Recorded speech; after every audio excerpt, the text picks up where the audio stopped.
Hi, folks. It's Aaron here, and I'm with Sheila Foster, the Executive Director of the Biodynamic Demeter Alliance. We just recorded a wonderful podcast episode about the amazing things happening in the biodynamic movement now 100 years in from the original articulation by Rudolf Steiner a century ago.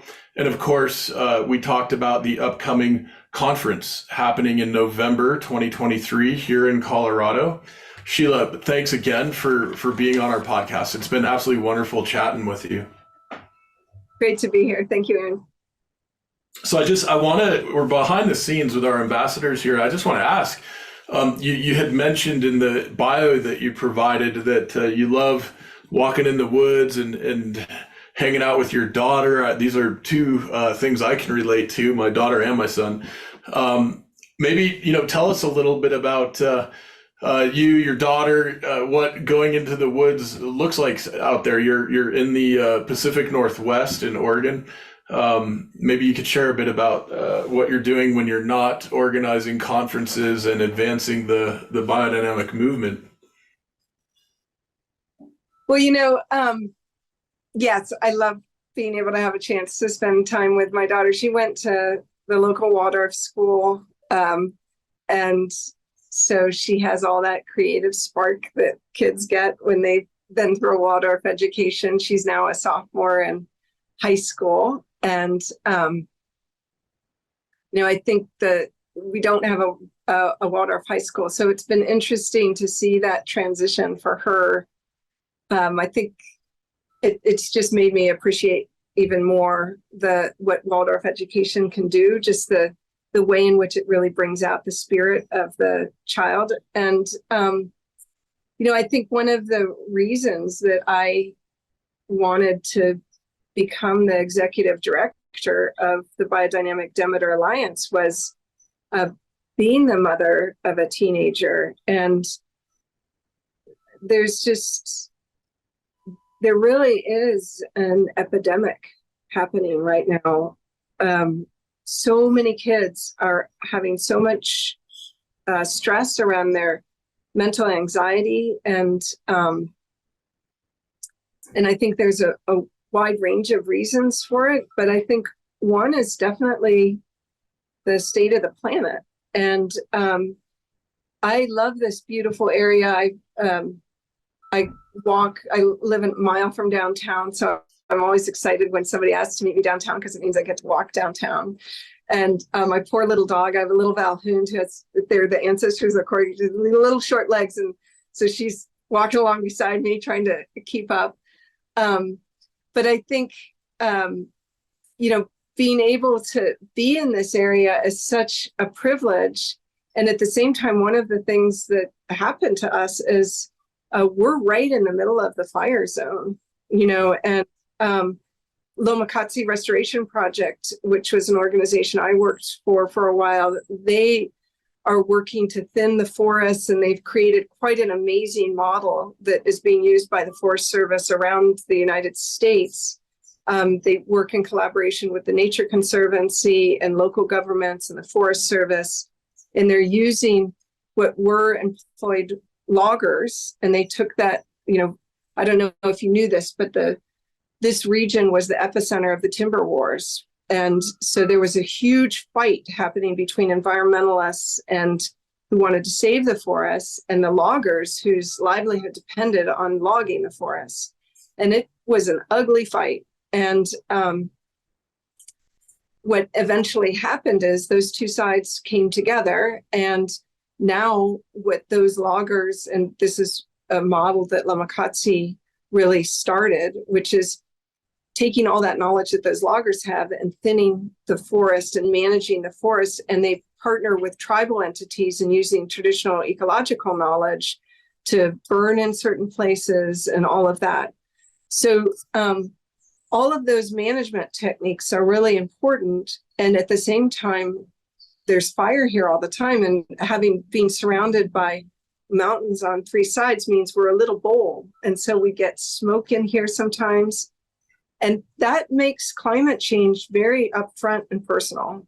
You can't pretend that it doesn't exist. And then in September of 2020, we had the Almeida fire. And that started in Ashland at the north end of town. And the winds were blowing out of the south towards the north. And it took that fire and it wiped out 2 towns. The children I was with, Rogue Valley Farm to School at the time, 80% of the children lost their homes. It was devastating. And most of the people who lost their homes were agricultural workers that didn't have insurance. They lived in trailers. It was terrible on so many levels. The only thing that was a blessing is that no one died. But going through that experience, watching the impact on families, which still, as you can tell, 3 years later, just breaks my heart. It changed me. It changed everybody in our community. And it made us all, I think, realize we need to do something. And then in the same time, we had the pandemic, and we had people that were without jobs and were hungry. And luckily, I was, as part of my work with Rogue Valley Farm to School, we were able to work together with local farmers, and we created a whole food distribution network that got these fresh boxes of organic food into thousands of boxes we were able to distribute to families. So in the midst of all of this destruction, there was so much hope that I was able to see happening on the ground. And I think when the opportunity came to be the executive director of the Biodynamic Demeter Alliance, that was, my goal was I want to spend the rest of my working life doing something that is really going to have an impact on climate change, that is really going to have an impact on the food that people have access to. And this seemed like one of the best ways in which I could do it. And so, when I go walking through those woods up, all I have to do is cross the street and I'm up in the woods, and I can walk for hours and hours and hours. I can go all the way to the top of Mount Ashland if I wanted to. And there's mountain lions and there's bears and there's all kinds of critters living up there, and it's super exciting. And I just am so grateful to live in such a beautiful place. And also, as much as it's hard to have to face the fires, I'm grateful to them, not only because they help thin our forests and keep it where new life can grow, but I'm grateful because it reminds us of our responsibility to this earth, and that we can't pretend that we're above it and beyond it, and that we are going to conquer what's happening. We need to work with the systems, with natural systems, and that's what biodynamics does. Yeah, so beautiful and inspiring. Yeah, and can relate to the immediate impacts of fires and flooding right around here as well. So I really feel that with you, and appreciate you sharing that with us.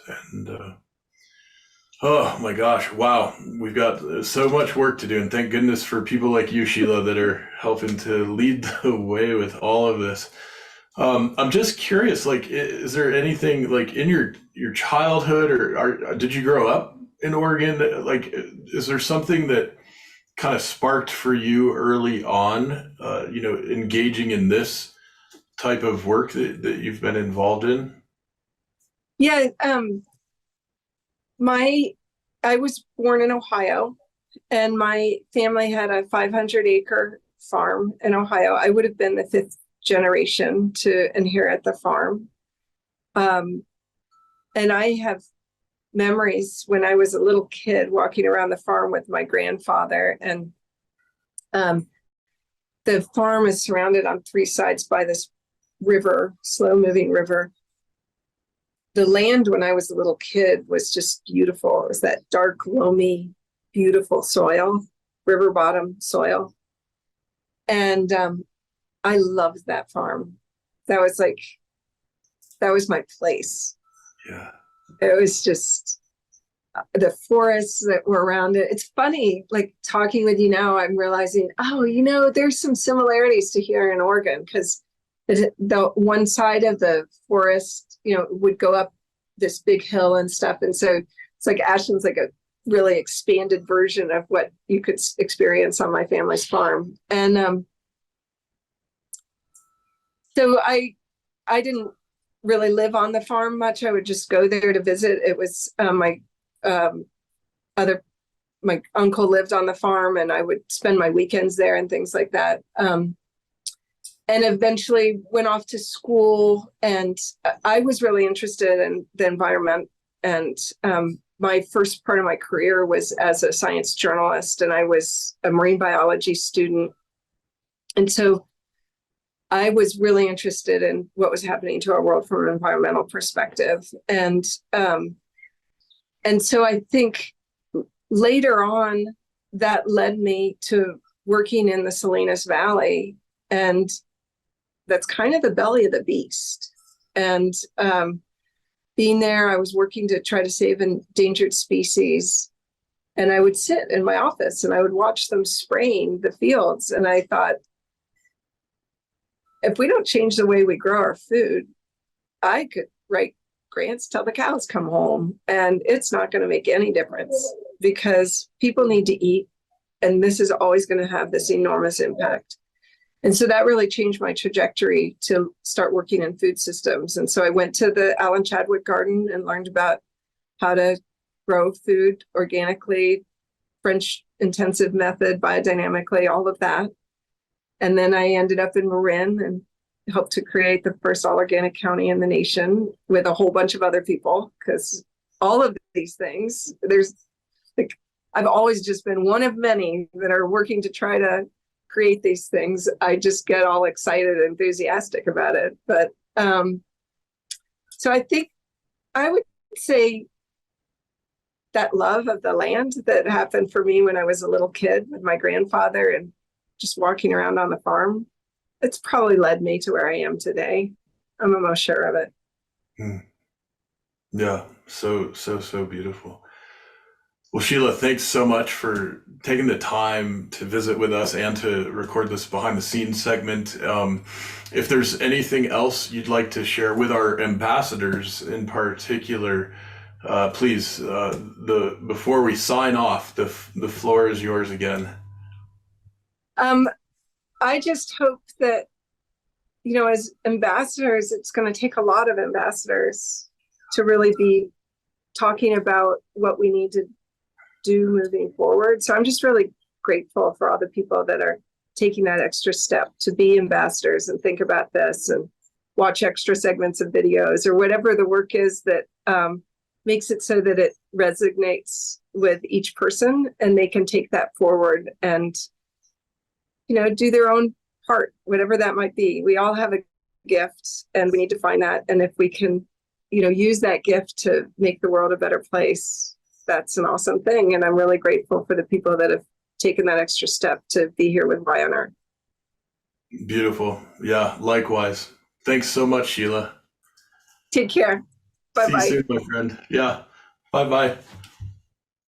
The Y on Earth Community Stewardship and Sustainability podcast series is hosted by Aaron William Perry, author, thought leader, and executive consultant. The podcast and video recordings are made possible by the generous support of people like you. To sign up as a daily, weekly, or monthly supporter, please visit yonearth.org/support. Support packages start at just $1 per month. The podcast series is also sponsored by several corporate and organization sponsors. You can get discounts on their products and services using the code YONEARTH, all one word with a Y. These sponsors are listed on the yonearth.org/support page. If you found this particular podcast episode especially insightful, informative, or inspiring, please pass it on and share it with a friend whom you think will also enjoy it. Thank you for tuning in. Thank you for your support. And thank you for being a part of the Y on Earth community.